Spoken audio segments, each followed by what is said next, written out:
In this video, we will learn how the Query plugin works. The Query plugin can be accessed or navigated easily by clicking on this icon here. It supports searching for anything within the Xitester system. To create a query, press the plus icon, which gives you two options: creating a private query or a public query. A private query is created by you, and only you can see and execute it.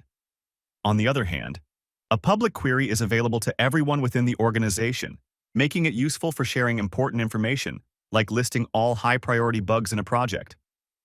If you prefer to keep things private, such as viewing only the bugs you've created, then a private query is ideal. Switching between private and public status is easy and can be done at any time during the query's lifecycle. Here, I'll create a simple private query to demonstrate. I want to create a query that lists all bugs created by a specific user and shows only those marked as high priority. For this example, I'll name the query High Priority Bugs. You can also add a description or tags if needed. Once everything is set, click Create to finalize your query. Initially, the new query named High Prior Bugs won't display any output since it lacks conditions. You can add one or more conditions using the widget here. For example, if you want to see all items where the type is bug, just select that option, and all bugs in the system will be displayed. To filter further, such as seeing only bugs created by a specific user like John, simply specify the username, and the results will show all bugs created by John. To refine even more, if you only want high-priority bugs created by John, adjust the filter accordingly. This could result in, say, 11 rows of high-priority bugs.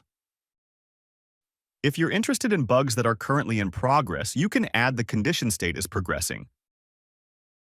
And you'll see, for example, that there are 2 high-priority bugs created by John in the progressing state.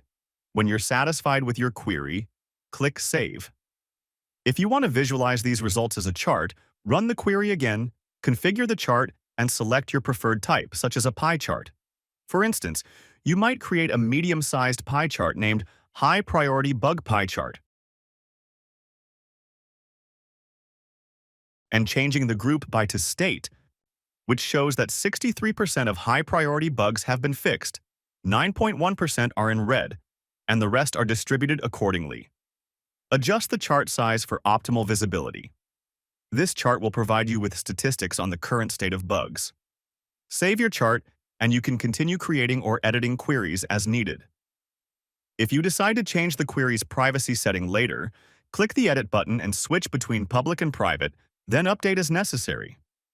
All public queries will be listed in the Public Queries tab.